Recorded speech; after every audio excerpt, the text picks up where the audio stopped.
Le Seigneur soit avec vous. Évangile de Jésus-Christ selon saint Matthieu.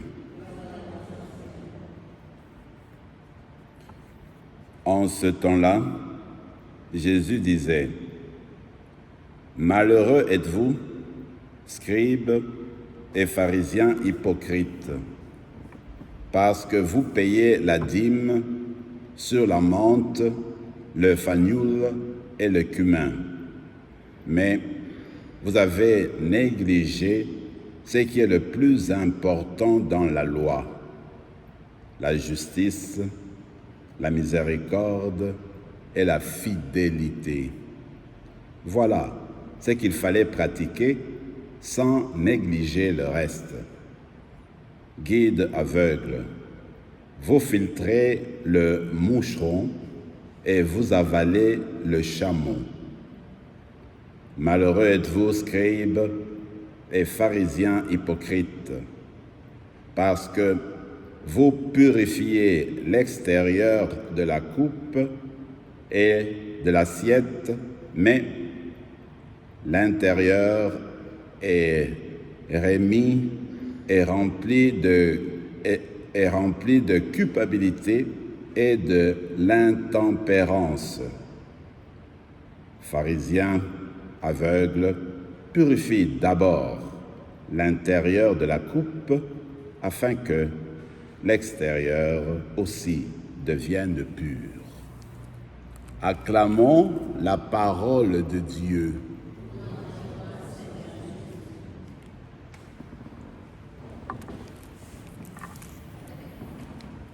Quand on était jeune et puis on apprenait le français, je veux dire, et puis surtout quand on cherchait les mots, qu'on comprenne des mots, il y avait le terme hypocrite qu'on ne comprenait pas beaucoup.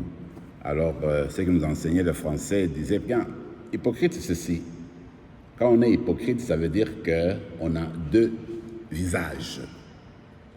Les gens viennent chez toi, tu te présentes ce visage-là.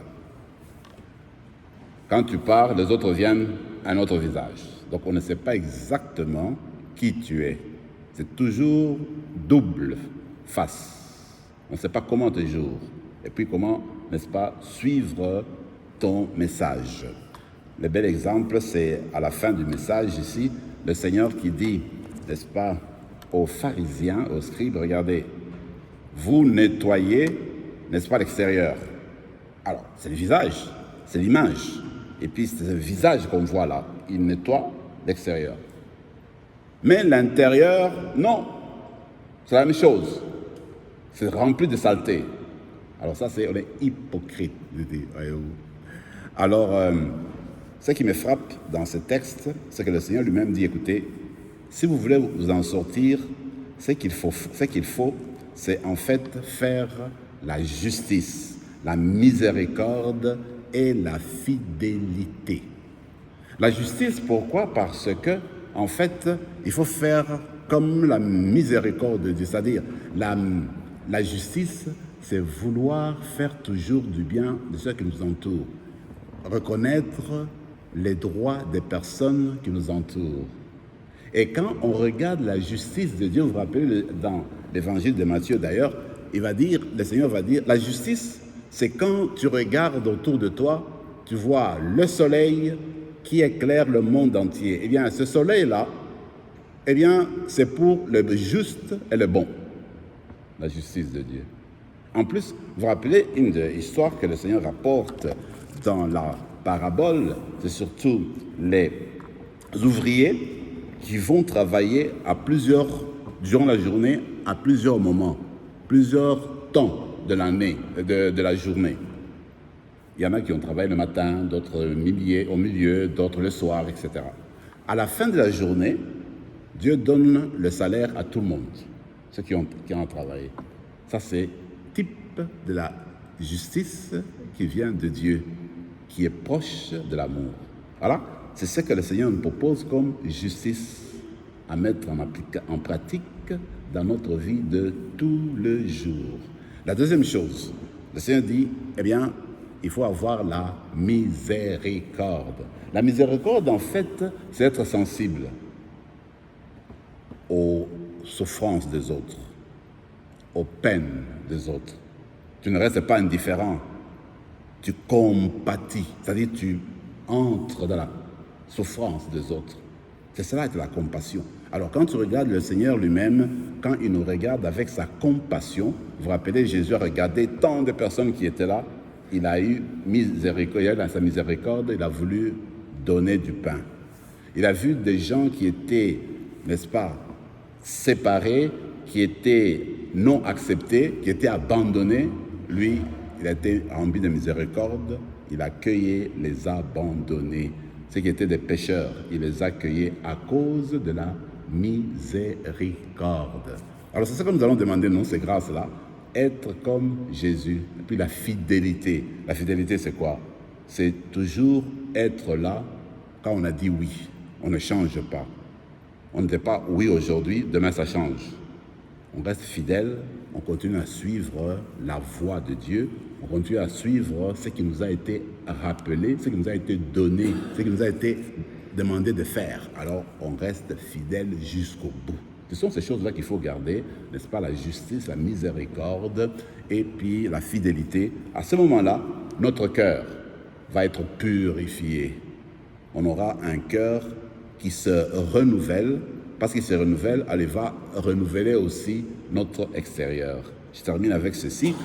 Je parlais de Saint Louis de France, qui était roi. Alors on raconte que lui, là, durant tout son règne, il faisait attention aux pauvres, aux abandonnés, aux malades. Même une fois, on raconte que, alors que c'est la nuit de Pâques, même il faisait ça aussi, disons, le jeudi saint. Le jeudi saint, dans la mesure du possible, il a invité tous les pauvres de Paris.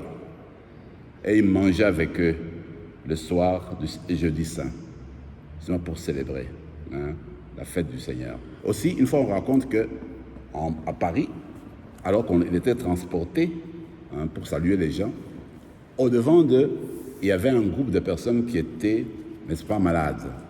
Et puis, il a commencé à crier « impur, impur » parce que, eh bien, ils étaient des lépreux. Impur, impur. Les personnes qui portaient le roi la donnent, et tombe lui-même. Donc, le roi est abandonné, et tombe, et les personnes s'enfuient parce qu'ils ont peur de voir, n'est-ce pas, les malades. Le roi s'élève, qui était tombé, il va vers les pauvres, vers les impurs. Il les regarde, il baise leurs mains. Et puis, il commence à parler avec eux.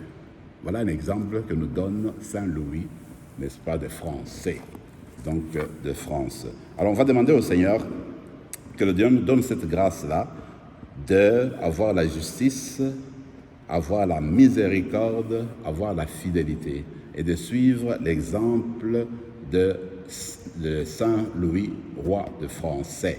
Et puis, que ce qu'il a fait de nous, l'exemple qu'il nous donne, eh bien, qu'on mette dans notre sens, dans notre vie, ce qui reste au milieu de notre vie. Ce que nous voulons faire vraiment dans tous les jours, nos projets, nos idées, qu'au milieu de cela soit toujours la miséricorde de Dieu. Amen.